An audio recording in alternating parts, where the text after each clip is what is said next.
Hello everyone, welcome to money nook. ఈరోజు వీడియోలో మనము ఈపీఎఫ్ గురించి మాట్లాడుకుందాము.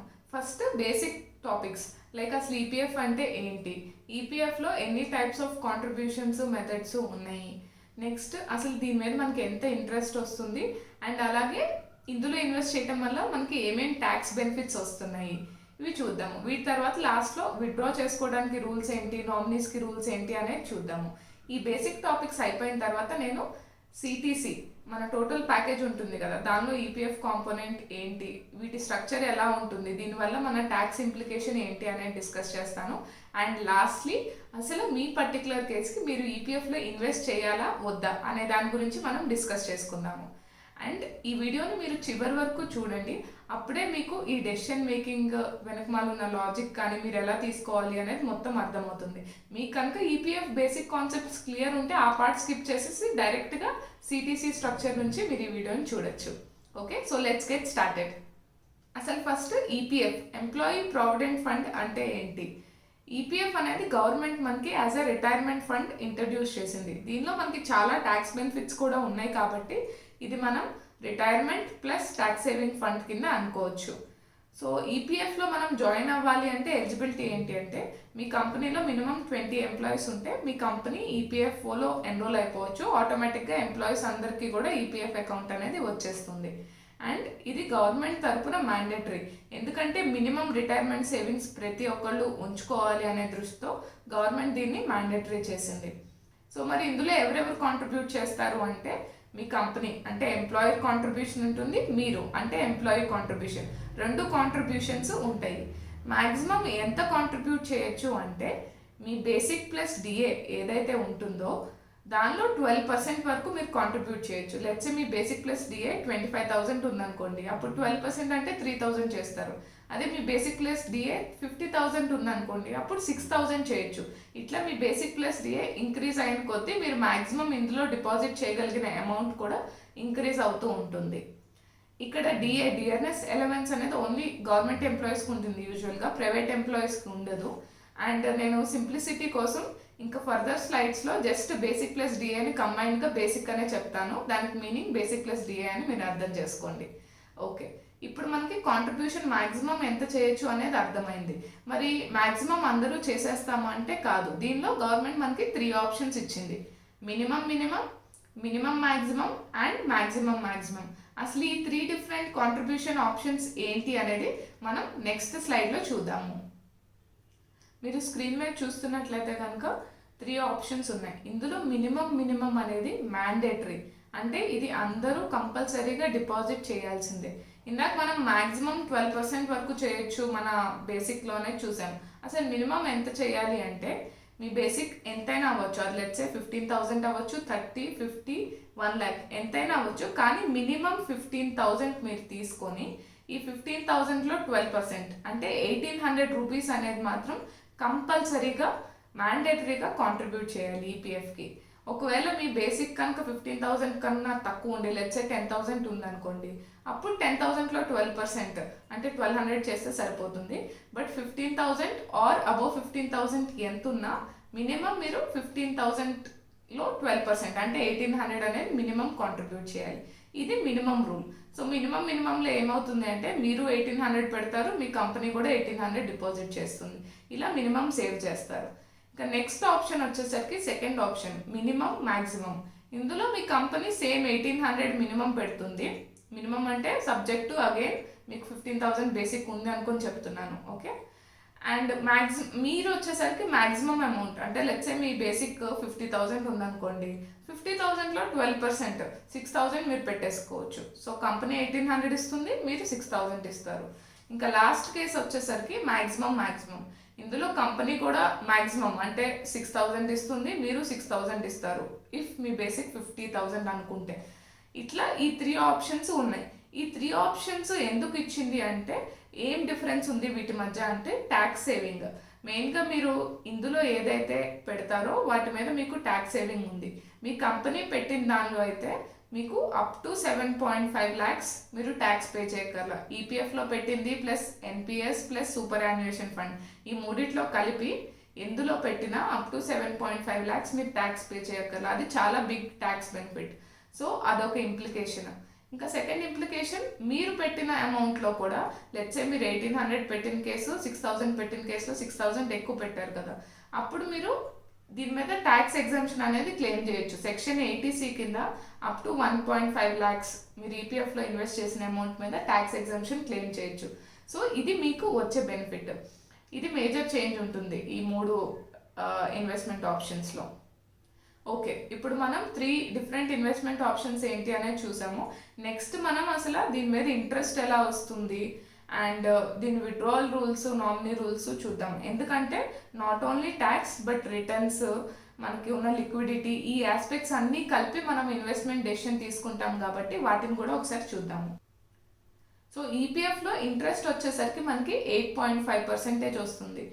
This is one of the highest. Section 80Cలో ఉన్న డిఫరెంట్ స్కీమ్స్, మీరు పీపీఎఫ్, విపిఎఫ్, సుకన్య సమృద్ధి యోజన ఇవన్నీ కంపేర్ చేసుకుంటే కనుక ఈపీఎఫ్ ఆర్ విపిఎఫ్ అనేది హైయెస్ట్ 8.5%.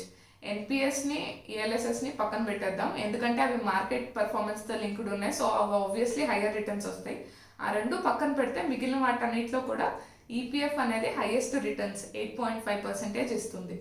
అండ్ ఈ ఇంట్రెస్ట్ అనేది మీకు ఎవ్రీ మంత్ స్టార్టింగ్ ఉన్న బ్యాలెన్స్ మీద, ఫస్ట్ తారీఖున ఎంత బ్యాలెన్స్ అయితే ఉందో దాని మీద మీకు ఈ ఇంట్రెస్ట్ అనేది గవర్నమెంట్ డిపాజిట్ చేస్తుంది. అండ్ ఈ ఇంట్రెస్ట్ అనేది మొత్తం 12 monthsది కలిపి ఫైనాన్షియల్ ఇయర్ ఎండ్లో గవర్నమెంట్ మీకు డిపాజిట్ చేస్తుంది. ఇది ఇంట్రెస్ట్. నెక్స్ట్ మోస్ట్ ఇంపార్టెంట్ పార్ట్కి వస్తున్నాం. ఇప్పుడు మనం ట్యాక్స్ సేవింగ్ ఎంత జరుగుతుంది, అసలు ఈపీఎఫ్ మేజర్గా మనం కన్సిడర్ చేయడానికి రిటైర్మెంట్ ఫండ్తో పాటు ట్యాక్స్ సేవింగ్ కూడా. సో ట్యాక్స్ ఎంత సేవ్ అవుతుంది అనేది చూద్దాం. ఈపీఎఫ్ అనేది ఎగ్జెంప్ట్ ట్రిపుల్ అంటారు ఆప్షన్. ఓల్డ్ ట్యాక్స్ రెజిమ్లో చూసినట్లయితే కనుక మీరు old tax regime versus new tax regime differences కోసం నేను సపరేట్ వీడియో అప్లోడ్ చేశాను, దాన్ని చూడండి. ఫస్ట్ ఈపీఎఫ్ గురించి మాట్లాడతాం. సో ఈపీఎఫ్లో మనకి ఏ ఇన్వెస్ట్మెంట్లో అయినా, ఈపీఎఫ్ అనే కాదు, 3 things ఉంటాయి. ప్రిన్సిపల్, దాని మీద జనరేట్ అయిన ఇంట్రెస్ట్, చివరికి మెచ్యూరిటీ వచ్చినప్పుడు మనం విత్డ్రా చేసినప్పుడు. ఈ 3 టైమ్స్లోనూ ట్యాక్స్ పడే ఛాన్స్ ఉంది. సో ఈపీఎఫ్లో ఎప్పుడు పడుతుంది అనేది చూద్దాం, both old regime, new regime. First maturity amount మీద మీరు ఓల్డ్ రెజిమ్ ఫాలో అవుతున్నా, న్యూ రెజిమ్ ఫాలో అవుతున్నా, మీకు ట్యాక్స్ అనేది అసలు పడదు. సో ఇది రెండిట్లో కామన్. నెక్స్ట్ ఇంట్రెస్ట్, మీరు డిపాజిట్ చేసిన దాని మీద ఇంట్రెస్ట్ ఏదైతే జనరేట్ అవుతుందో దాని మీద కూడా 2 రెజిమ్స్లోనూ ట్యాక్స్ పడదు, ప్రొవైడెడ్ మీరు డిపాజిట్ చేసిన ప్రిన్సిపల్ అనేది 2.5 lakhs కన్నా ఎక్కువ ఉండకూడదు. 2.5 lakhs లోపే ఉంటుంది most of the cases. So most of అస్కి దీని ఇంట్రెస్ట్ ఫ్రీ ఉంటుంది. ఈ 2.5 lakhs అనేది పర్ ఇయర్. ఓకే, ఇది కూడా తేడా లేదు 2 రెజిమ్స్కి. నెక్స్ట్ వచ్చేసరికి మీ ప్రిన్సిపల్ అమౌంట్, మీరు ఏదైతే ఇన్వెస్ట్ చేస్తున్నారో ఇందులోనే మేజర్ డిఫరెన్స్ ఉంది. ఓల్డ్ రెజిమ్లో అయితే మీరు అప్ టు 1.5 lakh ఇన్వెస్ట్మెంట్ మీద ట్యాక్స్ ఎగ్జెంప్షన్ క్లెయిమ్ చేయొచ్చు, న్యూ రెజిమ్లో అయితే మీరు క్లెయిమ్ చేయలేరు. ఇది మేజర్ డిఫరెన్స్ ఓల్డ్ రెజిమ్కి, న్యూ రెజిమ్కి. ఇంకో మోస్ట్ ఇంపార్టెంట్ పాయింట్ ఏంటంటే, ఈ ట్యాక్స్ ఎగ్జెంప్షన్స్ అన్నీ మీరు ఏవైతే చూసారో, మీరు కనుక 5 years of continuous employment minimum ఉంటేనే ఇవి మీకు అప్లై అవుతాయి. లెట్సే ఇప్పుడు మీరు జాబ్ జాయిన్ అయ్యారు, ఈ ట్యాక్స్ ఎగ్జెంప్షన్స్ అన్నీ క్లెయిమ్ చేస్తున్నారు, బట్ 3-4 years తర్వాత జాబ్ వదిలేశారు అనుకోండి, అప్పుడు తర్వాత జాబ్ చేయకపోతే కనుక వీటన్నిటి మీద మీరు ట్యాక్స్ అనేది పే చేయాల్సి వస్తుంది. So 5 years of continuous employment, మీరు ఏ కంపెనీలో ఏం చేయండి బట్ కంటిన్యూగా ఉండటం అనేది ఇంపార్టెంట్, ఈ ఎగ్జామ్షన్స్ని క్లెయిమ్ చేసిన వాటిని మళ్ళీ రీపే చేయకుండా ఉండటం కోసం. ఓకే, అండ్ సెకండ్ పాయింట్ ఏంటి అంటే, ఇది రిటైర్మెంట్ ఫండ్. ఇందాక ఫస్ట్లో మనం అనుకున్నట్టు, సో మీరు రిటైర్మెంట్ అయ్యే వరకు మాత్రమే మీకు ఈ బెనిఫిట్స్ ఉంటాయి. మీరు రిటైర్ అయిన తర్వాత ఫస్ట్ ఆఫ్ ఆల్ మీరు డిపాజిట్ చేయలేరు. అండ్ మీకున్న అమౌంట్ ఆల్రెడీ మీరు అలాగే ఉంచేసి వదిలేస్తే కనుక తర్వాత జనరేట్ అయ్యే ఇంట్రెస్ట్ మీద మీరు ట్యాక్స్ అనేది పే చేయాల్సి ఉంటుంది.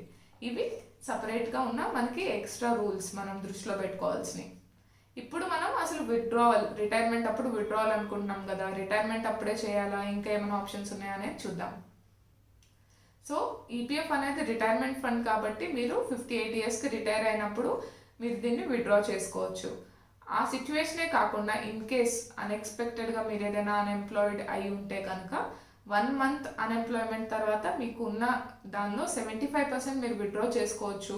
2 months అన్ఎంప్లాయ్మెంట్ తర్వాత మీరు టోటల్ 100% మీరు విత్డ్రా చేసుకోవచ్చు.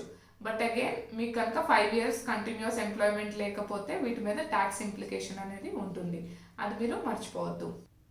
ఇంకా ఇవే కాకుండా మనకి డిఫరెంట్ లైఫ్లో నీడ్స్ రావచ్చు. మీ ఎడ్యుకేషన్, మీ కిడ్స్ ఎడ్యుకేషన్, వాళ్ళ marriage, house construction, medical emergencies, ఇట్లా ఏ నీడ్స్ వచ్చినా కానీ అండర్ స్పెసిఫిక్ కండిషన్స్ మీరు ఈపీఎఫ్లో ఉన్న మీ ఫండ్ను విత్డ్రా చేసుకోవచ్చు. ఆ విత్డ్రావల్ లిమిట్స్ ఏంటి, ఈచ్ ఆఫ్ ద సిచ్యువేషన్కి, మెడికల్ ఎమర్జెన్సీకి ఎంత, ఎడ్యుకేషన్కి ఎంత, హౌస్ లోన్కి ఎంత, ల్యాండ్ పర్చేస్కి ఎంత, ఇవన్నీ డీటెయిల్స్ క్లియర్ ట్యాక్స్ వెబ్సైట్లో ఉన్నాయి. నేను ఆ లింక్ని డిస్క్రిప్షన్లో కూడా పెడుతున్నా, మీరు అందులో రిఫర్ చేసుకోవచ్చు. అండ్ జస్ట్ ఒక డిస్క్లైమర్, నాకు క్లియర్ ట్యాక్స్కి ఏం టైఅప్ లేదు, just one of the good sites కాబట్టి నేను రిఫర్ చేశాను. మీరు వేరే వెబ్సైట్స్లో కూడా చెక్ చేసుకోవచ్చు.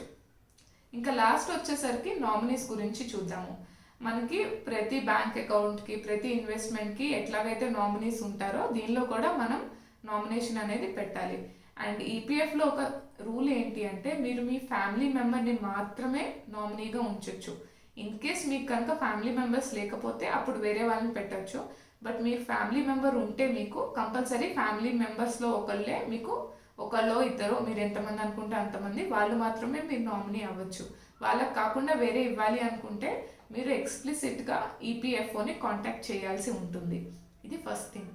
ఇంకా సెకండ్ థింగ్ ఏంటంటే యూజువల్గా మనకి జాబ్ స్టార్ట్ అయ్యేటప్పుడు ఈపీఎఫ్ ఉంటుంది. అప్పుడు మోస్ట్ ఆఫ్ అస్కి పెళ్ళి అవ్వదు. సో మీరు ఆ టైంలో నామినేషన్ అంటే మీ mother, father or maybe sibling నామినేషన్గా ఉంచుతారు, రైట్? కానీ మీ మ్యారేజ్ అయిన తర్వాత మీ నామినేషన్ అనేది మార్చుకోవాలి. అప్పుడు మీరు ఎవరిని పెట్టదలుచుకుంటే మీ వైఫ్, హస్బెండ్ ఆర్ మీ పేరెంట్స్ అయినా అప్పుడైనా పెట్టుకోవచ్చు. బట్ ఎవరు అనుకుంటే అప్పుడు మీరు మళ్ళీ మార్చాలి. మార్చకపోతే కనుక పెళ్ళికి ముందు చేసిన నామినేషన్ అనేది అప్లై అవ్వదు. అండ్ బై డిఫాల్ట్గా ఇన్ కేస్ ఏమైనా అన్ఎక్స్పెక్టెడ్ సిచ్యువేషన్ అయ్యి మీరు కనుక పాస్ అయిపోతే కనుక అప్పుడు ఉన్న ఈపీఎఫ్లో ఉన్న ఫండ్ మొత్తం మీ డిపెండెంట్స్ ఎవరైతే ఉంటారో, మీ వైఫ్ ఆర్ హస్బెండ్, మీ కిడ్స్, మీ పేరెంట్స్ మధ్య ఆటోమేటిక్ షేర్స్లో డివైడ్ అయిపోతుంది. సో ఇలా అవ్వకుండా మీరు అనుకున్నట్టు మీ ఫండ్ కనుక డిస్ట్రిబ్యూట్ అవ్వాలి అనుకుంటే మీ నామినేషన్ని మీరు అప్డేట్ చేసుకోండి. ఇంకా స్పెసిఫిక్గా మ్యారీడ్ డాటర్స్కి, అలాగే అడల్ట్ సన్స్ అంటే majority plus 18 years, above 18 years ఉన్న సన్స్కి ఆర్ సన్స్కి మ్యారేజ్ అయితే ఇన్ కేస్ సన్ లేకపోతే వాళ్ళ విడోస్కి, ఇట్లా సపరేట్ రూల్స్ అనేవి ఉన్నాయి ఇంట్రికేట్గా. ఇవన్నీ ఆటోమేటిక్ కేసులో మాత్రమే అప్లై అవుతాయి. సో అక్కడి వరకు వెళ్లకుండా మీ ఓన్ నామినేషన్ని మీరు చేసుకోండి. అండ్ అదే విషయాన్ని మీరు మీ విల్లో కూడా అప్డేట్ చేసుకోండి. ఇది చాలా ఇంపార్టెంట్ పాయింట్. ఓకే, సో ఇప్పుడు మనం ఈపీఎఫ్లో ఉన్న అన్ని aspects I think more or less cover చేస్తాం. ఈపీఎఫ్ అంటే ఏంటి, ఎన్ని టైప్స్ ఉన్నాయి, interest, tax, nominees, withdrawal rules అన్నీ చూసాము. ఇప్పుడు అసలు మనం ఈపీఎఫ్లో ఇన్వెస్ట్ చేయాలా వద్దా, ప్లస్ మన శాలరీ నెగోషియేషన్ అప్పుడు ఈపీఎఫ్ ఈ కాంపోనెంట్స్ని ఎలా చూసుకోవాలి అనేది చూద్దాము. ఇప్పుడు మనం సిటీసీ స్ట్రక్చర్ అండ్ ఈ స్ట్రక్చర్ వల్ల మన EPF, tax saving, tax implication ఎలా చేంజ్ అవుతాయి అనేది చూద్దాము. మోస్ట్ ఆఫ్ ద కంపెనీస్ యూజువల్గా బేసిక్ పే తక్కువ ఉంచుతాయి. సో ఆటోమేటిక్గా మీకు వచ్చే హెచ్ఆర్ఏ, ఈపీఎఫ్, గ్రాట్యుటీ ఇవన్నీ కూడా తక్కువ అయిపోతాయి. Variable pay and other allowances, special allowances, వీటన్నిటిలో ఎక్కువ అమౌంట్ని పెడతారు. ఇలాంటి స్ట్రక్చర్ ఉంటుంది. దీనివల్ల మనకు వచ్చే ఒక డైరెక్ట్ ఇంప్లికేషన్ ఏంటి అంటే ఫస్ట్ మన ట్యాక్స్ అనేది ఇంపాక్ట్ అవుతుంది. మీకు కనుక బేసిక్ ఎక్కువ ఉండి ఈపీఎఫ్, హెచ్ఆర్ఏ ఇవి ఎక్కువ ఉన్నాయి అనుకోండి, ఆటోమేటిక్గా మీరు ట్యాక్స్ ఎక్కువ సేవ్ చేయగలుగుతారు, రైట్? ఎగ్జామ్షన్స్ ఎక్కువ తీసుకోగలుగుతారు కాబట్టి ఎక్కువ లిమిట్ వరకు ఎక్కువ సేవ్ చేస్తారు. అదే మీకు తక్కువ ఉంటే కనుక తక్కువ క్లెయిమ్ చేస్తారు అండ్ ఆటోమేటిక్గా మీరు ట్యాక్స్ అనేది ఎక్కువ పే చేయాల్సి వస్తుంది. బట్ మీరు కనుక సేమ్ కంపెనీలో ఉంటే ఇది మోర్ ఆర్ లెస్ అడ్జస్ట్ చేసుకోవచ్చు. ఎందుకంటే మీకు వాళ్ళు ఇచ్చే టోటల్ సిటీసీ చెప్పేస్తారు, మీకు తెలుస్తుంది కదా. మీకు మోస్ట్ ఆఫ్ ద కంపెనీస్లో శాలరీ ప్లానింగ్ టూల్స్ ఉంటాయి, ఫ్లెక్సీ ప్లానింగ్ టూల్ అని ఇట్లా డిఫరెంట్ నేమ్స్తో చెప్తుంటారు. సో మీరు ఆ టూల్ని యూజ్ చేసి మీరు లెట్స్ సే మీకు ట్యాక్స్ తక్కువ పడాలి అనుకుంటే నాకు ఈపీఎఫ్లో ఇన్వెస్ట్ చేయమనో, ఎన్పిఎస్లో ఇన్వెస్ట్ చేయమనో మీరు ఆప్ట్ చేసుకోవచ్చు. అప్పుడు జస్ట్ ఇన్ హ్యాండ్లో వస్తున్న మనీ ఉంటుంది కదా అలవెన్సెస్గా, అట్లా దాన్ని వాళ్ళు అందులో మూవ్ చేసేస్తారు. సో మీకు అప్పుడు ప్రాబ్లం ఉండదు, ట్యాక్స్ సేవ్ అవుతుంది. సేమ్ కంపెనీలో ఉన్నప్పుడు మీరు ఇలా మేనేజ్ చేయొచ్చు. బట్ మీరు కనుక కంపెనీ స్విచ్ అవుతున్నప్పుడు ఆర్ మీరు కనుక క్యాంపస్లో ఫ్రెషర్ అయి ఉండి ఇప్పుడే ఫస్ట్ టైం మీరు ఆఫర్ లెటర్స్ చూసి సిటీసీస్ ఏంటి అనేది అర్థం చేసుకుంటున్నారు అనుకోండి, అప్పుడు మీరు ప్రతి కాంపోనెంట్ని డబుల్లీ కేర్ఫుల్గా చూడాలి. ఎందుకు అంటే సిటీసీ రెండిట్లో ఒకలాగే ఉండొచ్చు, బట్ ఫైనల్గా మీకు వస్తున్న ఇన్ హ్యాండ్, మీ EPF or NPS, gratuity, ESOPs ఇవే కదా ఫైనల్గా మీ దగ్గరకు వచ్చేది. ఈ కాంపోనెంట్స్ రెండింటి మధ్య ఎలా ఉన్నాయి అనేది కంపేర్ చేసుకోవటం చాలా ఇంపార్టెంట్. ఎందుకంటే శాలరీ స్ట్రక్చర్ వల్ల ఒకే సిటీసీ ఉన్న ఫైనల్గా మీకు వస్తున్న అమౌంట్ అనేది చేంజ్ అవ్వచ్చు. సో వీటిని డబల్ చెక్ చేసుకోండి, ఇది మేజర్ థింగ్. ఓకే, ఇవన్నీ బాగానే ఉన్నాయి. లెట్సే మా కంపెనీ వాళ్ళు ఒక స్ట్రక్చర్ ప్రపోజ్ చేశారు అనుకోండి, అందులో ఈపీఎఫ్ మినిమంగా ఉంది. ఇప్పుడు నేను మినిమంలోనే కంటిన్యూ అవ్వాలా, లేకపోతే మ్యాక్స్లోకి వెళ్ళాలా, లేదా కంపెనీ వాళ్ళు మ్యాక్స్ పెట్టారు నేను అందులో ఉండాలా, ఇటు రావాలా? బేసిక్గా రెండింటి మధ్య డిఫరెన్స్ ఏంటి? ఒకే కంపెనీలో ఉన్నప్పుడు సేమ్ ప్యాకేజ్లో ఉంటే కనుక ఒక దానిలో మీకేమో ఈపీఎఫ్లో ఎక్కువ సేవ్ చేసుకుంటున్నారు, ట్యాక్స్ తక్కువ పే చేస్తారు. ఇంకో దానిలో ఏమో మీకు ఇన్ హ్యాండ్ శాలరీ ఎక్కువ వస్తుంది. సో మీకు నచ్చిన ఇన్వెస్ట్మెంట్ ఆప్షన్స్లో మీరు ఇన్వెస్ట్ చేసుకోవచ్చు. ఇది రెండింటి మధ్య డిఫరెన్స్. సో ఇప్పుడు మీరు ఏదో ఆప్ట్ చేసుకోవాలి. మీ పర్టికులర్ కేస్కి ఈపీఎఫ్లో ఇన్వెస్ట్ చేయడం బెటరా, ఆర్ ఇన్ హ్యాండ్ ఎక్కువ తీసేసుకొని వేరే ఇన్వెస్ట్మెంట్ ఆప్షన్స్ లైక్ షేర్స్ అవ్వచ్చు, రియల్ ఎస్టేట్, గోల్డ్ ఏదైనా అవ్వచ్చు, వాటిలో చేసుకోవడం బెటరా? అది ఎలా డిసైడ్ చేసుకోవాలి అనే దానికి నేను ఒక చిన్న టేబుల్ని పెట్టాను, అది చూద్దాం ఇప్పుడు ఒకసారి. ఈ టేబుల్ని చూసి మీరు టెన్షన్ పడద్దు, దీన్ని ఎట్లా ఇంటర్ప్రిట్ చేసుకోవాలి అనేది నేను ఈజీగా ఎక్స్ప్లెయిన్ చేస్తాను అండ్ మీరు చాలా క్విక్గా దీన్ని యూజ్ చేయగలుగుతారు. సో ఫస్ట్ ఆఫ్ ఆల్ అసలు మనకున్న క్వశ్చన్ ఏంటి? మనకి లెట్స్ సే 10,000 రూపీస్ ఉన్నాయి మీరు సేవ్ చేసుకోవడానికి. దాన్ని ఈపీఎఫ్లో పెట్టాలా, వేరే investment option shares, real estate, gold ఇట్లాంటి వాటిలో పెట్టాలా అనేది question. Let's say for the sake of this example ఆ ఇన్వెస్ట్మెంట్ ఆప్షన్ షేర్స్ అని ఫిక్స్ అవుతాం. సో ఈపీఎఫ్ షేర్సా అనేది క్వశ్చన్. మీ దగ్గర 10,000 ఉంది. 10,000 కనుక మీరు లెట్స్ సే ఈపీఎఫ్లో పెట్టారనుకోండి, దీని మీద మీకు అడిషనల్గా ట్యాక్స్ సేవింగ్ కూడా వస్తుంది. లెట్స్ సే మీరు 20% ట్యాక్స్ స్లాబ్లో ఉంటే మీకు అడిషనల్ 2,000 రూపీస్ మిగులుతాయి. ఆ 2,000 రూపీస్ని మనం జస్ట్ ఖర్చు పెట్టేయకుండా, ఎందుకంటే ఇది మన సేవింగ్స్ వల్ల వచ్చిన అమౌంటే కాబట్టి దీన్ని మళ్ళీ షేర్స్లో పెడతాం అనేది మన ఎగ్జంప్షన్. సో మీ ఆప్షన్ 1 ఈపీఎఫ్ ఏమవుతుందంటే యాక్చువల్లీ కాంబో ఇన్వెస్ట్మెంట్ అయిపోయింది. ఈపీఎఫ్లో పెడుతున్నారు, ఈపీఎఫ్లో పెడతాం వల్ల వచ్చిన ట్యాక్స్ సేవింగ్ మనీని మీరు షేర్స్లో పెడుతున్నారు. అండ్ ఆప్షన్ 2 ఏం చేశారు? మీరు 10,000 రూపీస్ని షేర్స్లో పెట్టారు, దాని మీద ట్యాక్స్ సేవింగ్ ఏమి ఉండదు కాబట్టి మొత్తం షేర్స్లో జస్ట్ 10,000ని పెట్టారు. ఈ రెండిట్లో ఏది మీకు ఎక్కువ రిటర్న్ ఇస్తుంది అనే దాన్ని బట్టి మీరు డెసిషన్ తీసుకుంటారు, రైట్? ఆ డెసిషన్ తీసుకోవడానికే ఈ కింద టేబుల్ని యూజ్ చేయండి. ఈ కింద టేబుల్లో నేను 3 పారామీటర్స్ తీసుకున్నా డెసిషన్ తీసుకోవడానికి. ఫస్ట్ మీరున్న ట్యాక్స్ స్లాబ్, మీకున్న ట్యాక్స్ స్లాబ్ని బట్టి ఈ డెసిషన్ అనేది మారిపోతుంది. ఎందుకంటే మీరు హయ్యర్ ట్యాక్స్ స్లాబ్ వెళ్ళిన కొద్దీ మీరు సేవ్ చేసే ట్యాక్స్ అమౌంట్ పెరిగిపోతూ ఉంటుంది కాబట్టి ఈ ఫస్ట్ కేసులో మీరు ఇన్వెస్ట్ చేస్తున్న అమౌంట్ కూడా ఆటోమేటిక్గా పెరిగిపోతుంది. అది ఫస్ట్ క్రైటీరియా. ఇంకా సెకండ్ క్రైటీరియా వచ్చేసరికి మీరు చూస్ చేసుకునే ఇన్వెస్ట్మెంట్ ఆప్షన్ రిటర్న్. మీరు లెట్స్ అసలు 8% ఇన్వెస్ట్మెంట్ రిటర్న్ చూస్ చేసుకున్నారు అనుకోండి, అసలు అది క్వశ్చనే కాదు. ఈపీఎఫ్ఏ 8.5 ఇస్తుంది, 8 ఎందుకు చూస్ చేసుకుంటాం అంటాం. సో ఇక్కడ నేను ఈ ఎగ్జాంపుల్లో ఏం తీసుకున్నాను అంటే 9%, 10%, 12%, 14% ఇట్లా 4 కేసెస్ తీసుకున్నాను. ఈ 4 కేసెస్లో మీ ఇన్వెస్ట్మెంట్ ఆప్షన్ ఎందులో ఉంటే దానికి తగ్గట్టు మీరు ప్లాన్ చేసుకోవాలి. ఈ 4 కాదు, నాకు వేరే 11.25% ఉంది అనుకుంటే దాన్ని కూడా చెక్ చేయడం కోసం నా దగ్గర ఎక్సెల్ ఉంది, అది లాస్ట్లో చూద్దాం. ఓకే, సో ప్రైమర్లీ ఈ 4 కేసెస్ తీసుకున్నా. మనకి ఇప్పుడు ట్యాక్స్ ల్యాబ్ అయిపోయింది, మీరు అనుకుంటున్న ఇన్వెస్ట్మెంట్లో వస్తున్న రిటర్న్ అయిపోయింది.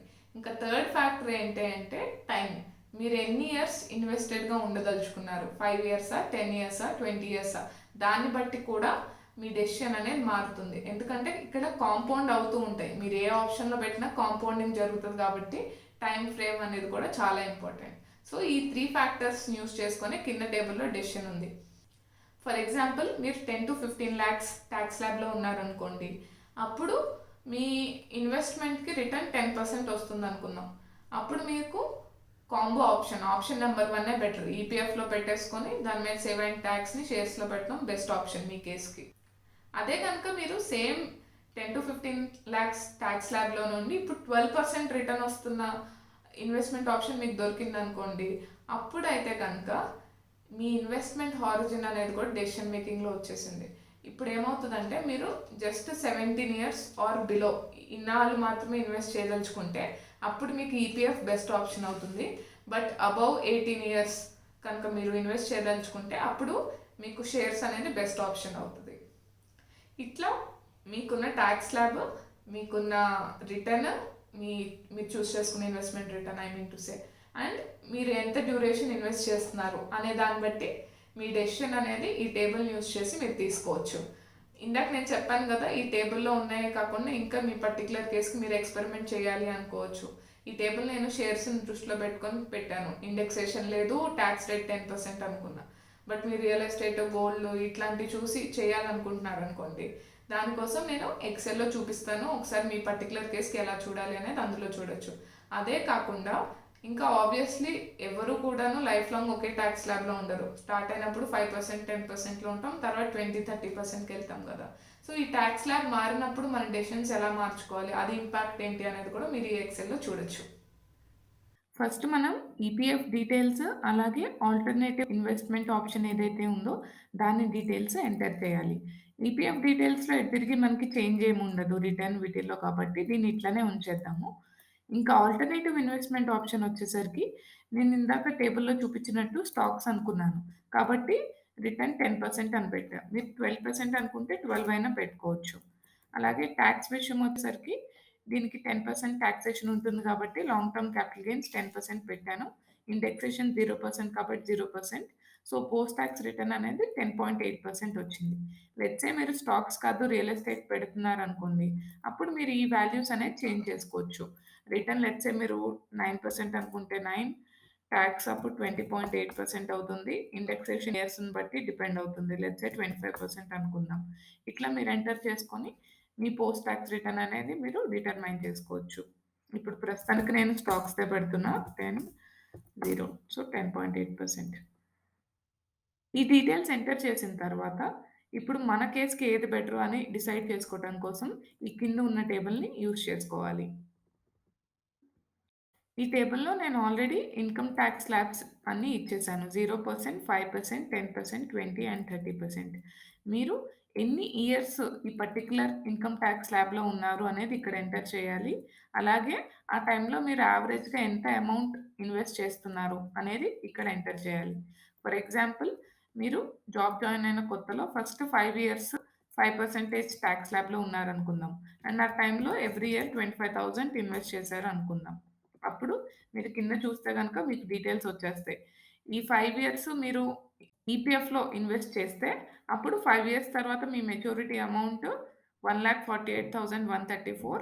అలాగే ఈ ఈపీఎఫ్‌లో టాక్స్ సేవ్ అయింది నాన్ ఏటీసీలో ఇన్వెస్ట్ చేస్తారు కదా స్టాక్స్‌లో, అప్పుడు దీని మీద 8,000 వస్తుంది. టోటల్ మెచ్యూరిటీ అమౌంట్ ఈ ఆప్షన్ నుంచి, ఆప్షన్ 1 నుంచి 1,56,000 అవుతుంది. వేరాజ్ మీరు జస్ట్ స్టాక్స్‌లో డైరెక్ట్‌గా పడితే 1,55,000 అవుతుంది. సో, ఆప్షన్ 1లో కొంచెం ఎక్కువ రిటర్న్ ఉంది కాబట్టి ఈ ఆప్షన్ 1ని రికమెండ్ చేస్తుంది. ఇది విచ్ ఈస్ బెటర్ అని బెటర్. లెట్స్ సే రికమెండేషన్ అనుకుందాం. ఈ రికమెండేషన్ అనేది ఆప్షన్ 1 కాంబో అనేది చెప్తుంది. ఇక్కడ అజంప్షన్ ఏంటి అంటే మీరు జస్ట్ 5 ఇయర్సే జాబ్‌లో ఉన్నారు. ఆ 5 ఇయర్స్‌కి ఈ ఫండ్ అనేది మీరు 5 ఇయర్స్ అయిన తర్వాత దీన్ని విత్‌డ్రా చేస్తారు అనుకుంటే ఇది ఆప్షన్. లెట్స్ సే 5 ఇయర్స్ తర్వాత కూడా మీరు జాబ్‌లో కంటిన్యూ అవుతున్నారు. అప్పుడు మీరు ప్రమోషన్స్ వల్ల, ఇంక్రిమెంట్ వల్ల 10% టాక్స్ స్లాబ్‌లో ఉన్నారనుకుందాం. ఇది ఇంకో 5 ఇయర్స్ ఉన్నారనుకుందాం. ఈ టైంలో 50,000 ఎంటర్ చేశారు. అప్పుడు చూస్తే ఇప్పుడు మీరు చూస్తే గనుక ఇందాక ఆప్షన్ 1 అని ఏదైతే చూపిచ్చిందో అదే ఆప్షన్ 2గా మార్చేసింది. ఎందుకు అంటే మీరు ఈ సేవ్ చేసిన 25,000 5 ఇయర్స్‌వి 5 ఇయర్సే కాకుండా బియాండ్ 5 ఇయర్స్ కూడా మీరు విత్‌డ్రా చేయకుండా ఉంచారు అని అస్యూమ్ చేసుకుంటున్నాం. టైమ్ పీరియడ్ పెరిగే కొద్దీ ఆప్షన్ 1 కన్నా ఆప్షన్ 2 బెటర్ అయింది. అందుకని ఇక్కడ ఆప్షన్ 2 అనేది డెసిషన్ మార్చింది. సో, మనం ఫస్ట్‌లో మాట్లాడుకున్నట్టు 3 ఫ్యాక్టర్స్ డిటర్మైన్ చేస్తాయి డెసిషన్‌ని. ఒకటి మీ టాక్స్ స్లాబ్, రెండోది మీ investment, alternate investment return rate and థర్డ్‌ది మీ time period. Okay. So, coming back, ఇప్పుడు నెక్స్ట్ మళ్ళీ మీరు ఇంకోసారి ప్రమోషన్స్ వచ్చి మీరు 20% టాక్స్ స్లాబ్‌లోకెళ్లారు. ఇప్పుడు ఇయర్‌కి 1,00,000 మీరు సేవ్ చేస్తున్నారు. సో, ఇది ఇంకో 10 ఇయర్స్ ఉన్నారనుకుందాం. అప్పుడు మీ రికమెండేషన్స్ ఎట్లా ఉన్నాయనేది కింద చూడండి. ఇంకా ఫైనల్‌గా మీరు 30%లోకి ఎంటర్ అయ్యారు. ఇందులో ఒక 20 ఇయర్స్ ఉన్నారు. ఈ టైంలో 1,50,000 పెట్టారు. అప్పుడు మీరు చూసినట్లయితే గనక 30%లో ఉన్నప్పుడు మీకు ఆప్షన్ 1 బెటర్ అనేది సజెస్ట్ చేస్తుంది. ఇక్కడ మీరు ఆప్షన్ 1 వర్సెస్ ఆప్షన్ 2 రిటర్న్స్‌లో ఎంత డిఫరెన్స్ ఉంది అనేది కూడా పర్సెంటేజెస్‌లో కూడా చెక్ చేయొచ్చు. సో, ఇప్పుడు మీ టోటల్ కెరీర్ గ్రాఫ్, మీ సాలరీ అండ్ టాక్స్ స్లాబ్స్ ఇలా మూవ్ అవుతుంది అని ఎక్స్‌పెక్ట్ చేస్తుంటే గనక మీకు ఫస్ట్ మీరు 20% టాక్స్ స్లాబ్‌లో ఉన్నంత వరకు మీకు ఆప్షన్ 2 బెటర్.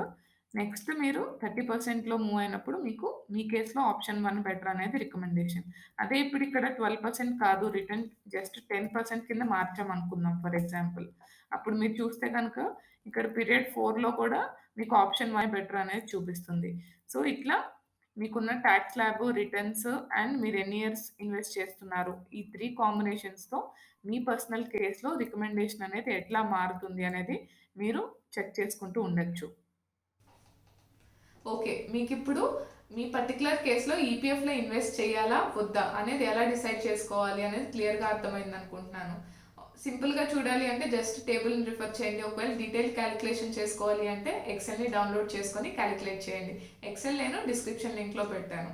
సో, మనం ఫస్ట్‌లో అనుకున్నట్టు ఈపీఎఫ్ బేసిక్స్ చూసాము. సిటీసీ స్ట్రక్చర్ ఎందుకు ఇంపార్టెంట్? దాన్ని మనం ఎట్లా ప్లాన్ చేసుకోవాలి, నెగోషియేట్ చేయాలి అనేది చూసాము. అండ్ లాస్ట్‌లీ మీరు ఈపీఎఫ్‌లో ఇన్వెస్ట్ చేయాలా? వద్దా? అనేది ఎలా డిసైడ్ చేసుకోవాలి అనేది చూసాము. మీకు కనుక ఈ వీడియోలో కంటెంట్ నచ్చినట్లయితే దీన్ని లైక్ చేయండి, అలాగే కమెంట్ చేయండి అండ్ మీ ఫ్రెండ్స్‌కి ఈ వీడియోని షేర్ చేయండి. Also please subscribe to money nook. Thank you and bye.